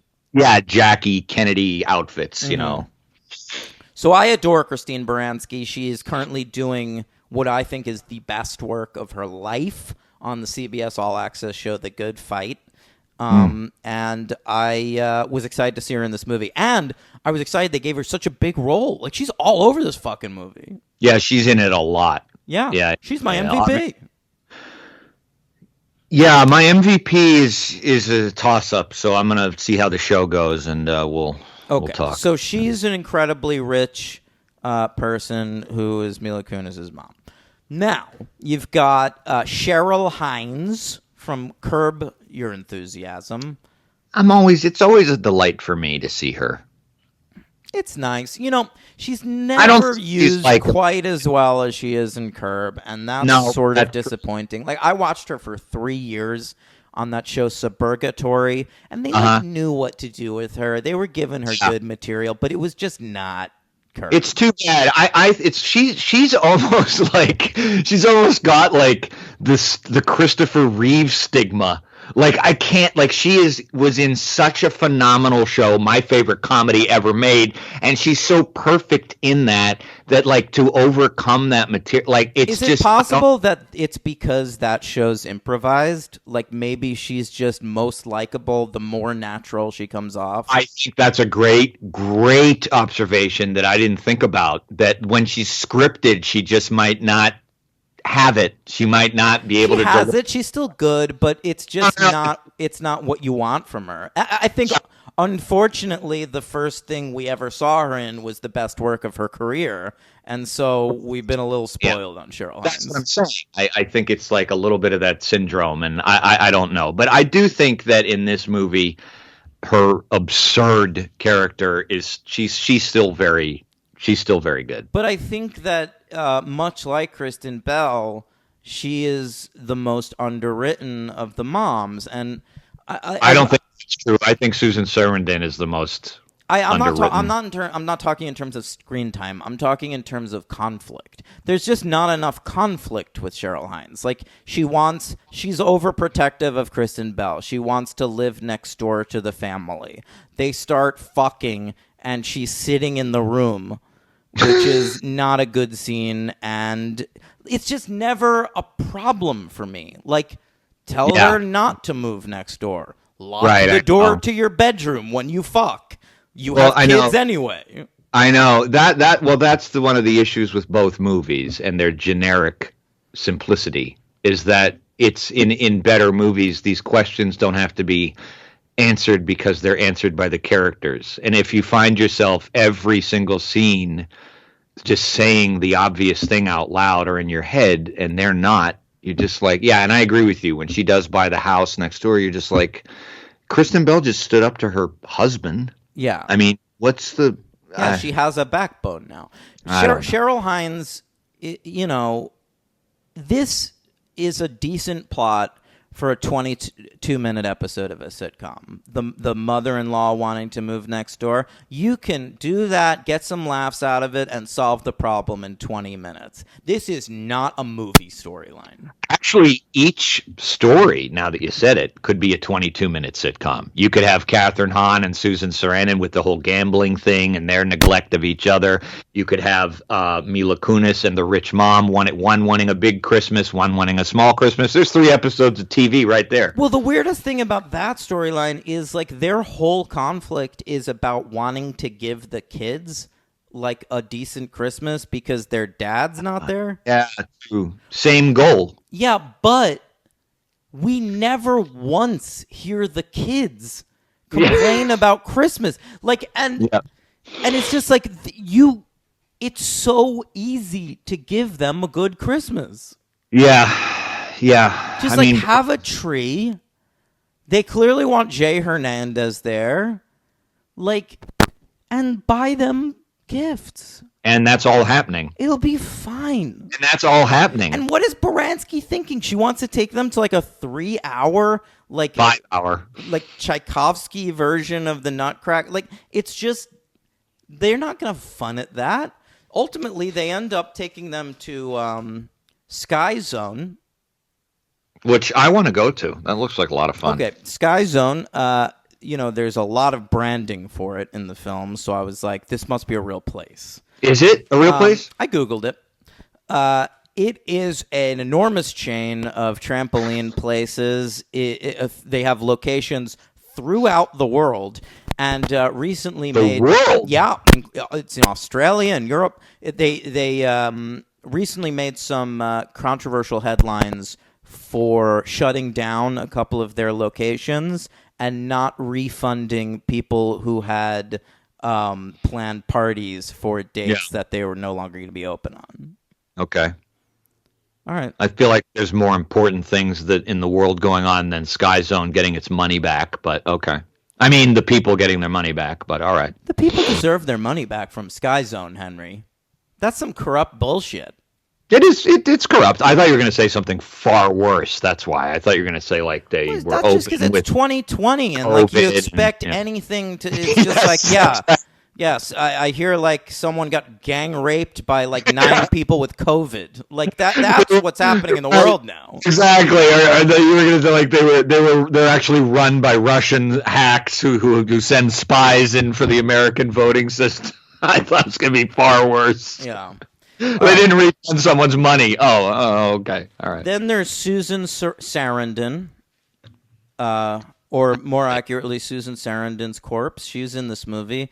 She's beautiful. I've seen her many times in real life. You'd still fuck her? Yes. We used to pass each other weekly. I'm such an asshole. I'm sorry. I just realized what an asshole I was being. Why? About the way she looks? Yeah, it's not cool. I look, because my problem with her is not the way she looks. I'm just being like a dude. I know. I mean, but I've seen her in real life without any makeup or anything, and like sweats I mean, she's a very beautiful woman. No, I have too, but that was also 15 years ago. Granted, yeah, mine was like 10. Yeah. Okay, so one of my least favorite movies is The Banger Sisters. Yeah, I didn't. Yeah. That's a boomer glorification film about Susan Sarandon and Goldie Hawn. They were both just like whores in the 60s and 70s, like all boomers were. And but now they're grown up and Goldie Hawn is still sucking dick. You know, with the movie actually opens with her fucking the guy from Buck Cherry. Remember that band Buck Cherry? Oh yeah. All lit up again. Cold hard bitch. Oh wait, no, that's Jet. Never mind. Now Goldie Hawn is somebody to me who I just never found that attractive and who does not look that good. That's crazy. She was incredible in the 70s and 80s, both as a comedic actor and foul as play, a physical fine. specimen. But I'll say, listen, Sarandon, great. Love Susan Sarandon. I'm not talking shit. Watch her in fucking Dead Man Walking. She's unbelievable. But She's great. I will say this whole vibe of her as like the old lady, like never let go of her past, and she's still out fucking. That scene of her dancing on the bar with bad. Catherine Hahn's love. It's sad. It's sad. Justin Hartley from This Is Us. Yes, you said that. I know. Well, he was also Aquaman in Smallville. Do you want me to talk about that? That's cool. Yeah, I didn't know who this guy was, but I actually thought he was kind of good. He's not bad. I gotta be honest. He used to be a really bad actor, and he's one of these handsome guys who stuck around long enough and actually kind of worked on it. And he's a lot better now. He's totally got a watchable screen presence. Yeah, he was totally fine. Like when they introduced saying he should be starring in movies or anything, but the guy works in some stuff. Yeah, like when I saw it when they introduced him, I was like, oh god, like this is gonna be her romantic interest. I gotta watch this fucking Momo act, and then I'm like, oh, he's not bad, right? Because he's introduced naked, pretty much, and like you think. Especially if you don't know him from like This Is Us or whatever, you think he's just like this a piece. He's a beefcake. He looks incredible. I mean, like shirtless, this guy looks unbelievable. I mean, he is a specimen. Did you think that when you saw him shirtless, you thought about me, right? You were like, boy, he has looked kind of a little bit like Henry, you know, when he doesn't have his shirt on. I've seen you without your shirt on many times, Henry. Fat, skinny, you've seen both. Right, and that's the difference, is you never have any muscle mass. You're either just like fucking chubbed out or you're fucking bones. You're just a pile of fucking bones. I've never seen a muscle on you. My left bicep is something to behold. What, you J.O. with your left hand? No, that's my right. Then how come the left one's doing so well? Because I always did sports with my left arm, so it's extremely strong. Right. You were a lefty pitcher. Just a lefty with sports. I'm a righty with everything else. Yeah, my left arm is weirdly stronger than my right. My right is nothing. My left arm is very powerful. All right, ladies, come at Henry from the left. That's right, baby. Mm-hmm. You like Ty Swindell in this movie? Equivalent. Who's Ty Swindell again? Oh, that's Justin Hartley, right? Says his name like every time in full, which is funny. He's a stripper or whatever. So I mean, they're all just trying to give him good Christmas. They all got little subplots, and none of them are particularly that funny. I just didn't think that it was I didn't think it was worse than the first movie. I didn't think it was worse. I just felt that it was more aimless. Like I think it's fine, and I would put this movie on again around a Christmas time. I think the first movie is a little bit better, only because like it's trying to do anything at all. Whereas the entire purpose of this movie is just like, well, we'll get the bad moms back. The hook is there's moms now, more moms. And, 6 moms. And it's Christmas. Like, there's just like so many bells and whistles in this movie. It's Christmas. You got the old ladies. Like, we don't need to bother with a plot. You get to see Kenny G call someone a bitch, which was really uncomfortable, and you could tell that he probably reveled in saying that. All those people, all the Kenny G, Michael Bolton, they're all just like capitalizing on their kitsch factor now and being weirdos. Who's that other guy who he was on The Bachelor? and now he's really good on Twitter. The people will know what I'm talking about. The people make the choice. Yeah, go on, Henry. Oh, I didn't have much to say. I mean, I did want to attend that Christmas party at the end. I thought it was phenomenal. I don't know what Mila Kunis was all upset about. That's a hell of a party. What was up with the lights? Beautiful. Looked like there were like a lot of neon lights in her apartment. It was beautiful. Very blue. It was a very Christmassy thing going on there. She got sushi. I mean, I wouldn't like the Kenny G. I'd get rid of him, but I'll take that part. It instantly made me mad at Mila Kunis because, like, the right thing to do is after the party, go up to your mom and say that was fucking uncalled for. Right, That's but bullshit. You don't do that. But she gets into the party. She makes Kenny G leave. Like, what a fucking brat. Like, how much money is your mom spending on this shit? You know her heart's in the right place. It's just for your shitty kids. Like, true. Yeah, you're right. And that, of course, leads to a brawl and a fist fight and all that kind of stuff. But then it's okay. Everyone reconvenes on Christmas morning. Did you know that Christmas morning was shot entirely in soft focus? No, I did not. They changed the whole lens on the camera for Christmas I didn't notice morning. that at all. Oh, yeah. Really? Yeah. Why? What? Do you think they ran out of regular lens? I think to make it seem just extra lovely. Everybody makes up in church. I appreciated that scene. It really made me miss Christmas Mass, which I was forced to attend for umpteen years of my life. I felt that maybe they should make Mila Kunis half Jewish. Would have been a nice. Maybe throw a little Hanukkah into this movie. Maybe it would have been nice, but we're trying to appeal to Christians, Daniel, and they buy the tickets. So yeah, I know. And that would account for a war on Christmas if you had one half Jewish character in this enormous Christmas movie. Keep the Christ in Christmas. We can't just say like Baranski's ex-husband was Jewish. You can't just throw a fucking menorah in this Jewish actor's fake house for me. Why didn't Mila Kunis say something? She's a smart person. I don't get the impression she's a dummy. She could have said, "Hey guys, can we like throw me a bone?" All right. What do you give this movie? 2. Yeah, same. Who's your MVP? I had been dilly-dallying between Christine Baranski and throwing it to Kathryn Hahn again, because I feel like she again saves a lot of scenes. And since you'll probably go Baranski, I'm going to just double dose. I'm going to give Kathryn Hahn again. Okay. I am going to go Baranski, but I do want to give just a quick shout out to one of my favorite actors who we have not brought up today and who I thought was really good in his few scenes, including one heart-to-heart with Kunis towards the end.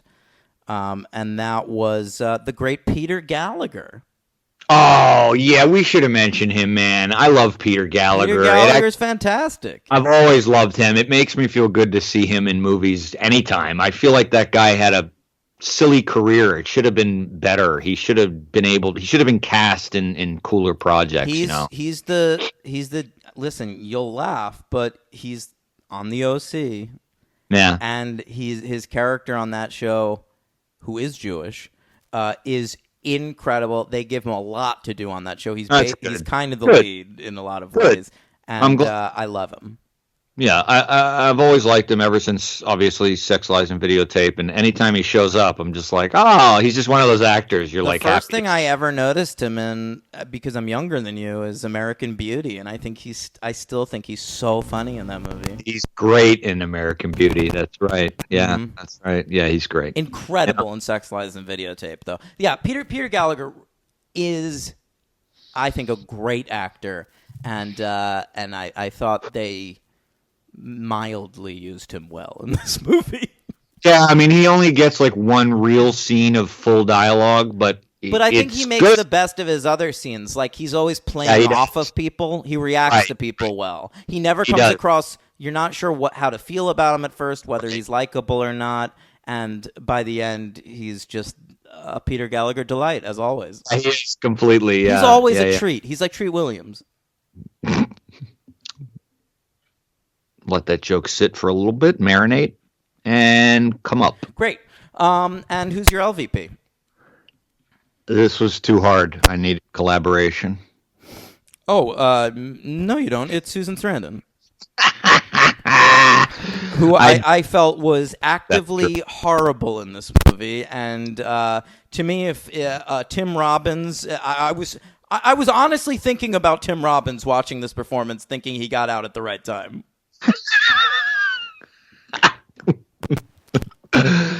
I can't do that, man. I didn't mind her. She's fine. Horrible. You Honestly, know, the only time she wasn't horrible, I did think that in the couple of scenes where it was just the three moms talking, they had all right chemistry, the three of them. But when Susan Sarandon was acting opposite Justin Hartley or especially Catherine Hahn, I thought she was actively horrible. did you really? Yeah. Yeah. I didn't get that. I didn't feel that way. I don't know who my LVP is, man. I mean, everybody's in there just kind of doing their fucking thing, and nobody really bothered me that much. The least valuable player. I mean, oh, you know what? I'll give it to sort of like you did for Jada Pinkett Smith in the first one. I'll give it to Kristen Bell's husband. Oh my God, that's a good pick, dude. Yeah, what the pointless. fuck? He's not necessary. He's not even necessary. There's nothing to... How was David Walton not in this movie, but we got so much of Kristen Bell's shitty husband? A lot of them. Yeah, a lot of them. Yeah, he's a pointless character. I don't know the actor. Maybe he's fine. He per se didn't bother me. I can't even find him in the credits. He was such a nondescript presence. Yeah. Is he? Oh, he's Kent. Here he is. Lyle Brancato. Let's see what he's been in. Lyle Brancato. Boy, that's a waspy Italian name. Mm-hmm. Well, he was in Get Out, so he must have played one of those white people at the party. Yeah. I mean, this guy, he's like a TV guest star guy. Wallpaper. He's been in nothing. Yeah. He's in that new Godzilla movie. The one that the first one with Bryan Cranston? No, the follow-up. According to his IMDb trivia, his acting idols are James Stewart, Paul Newman, and Gene Hackman. I think he's close. He's getting there. I thought when I saw him, I thought, French Connection. Yeah. I was like, this guy has a verdict in him. Sidney Lumet's The Verdict. I think this guy could pull off. I was waiting for him to come out and say, my car was parked right there. It was right there, Mr. Gower. Actually, that's probably the closest to what he actually is. All right. Yeah, these are bad, but they're fine. Agreed. Yeah. What nothing movies? I know. I mean, needs to be an episode. Well, we don't discriminate. We cover uninteresting franchises too. Speaking of, next week, Daddy's Home. Daddy's Home too.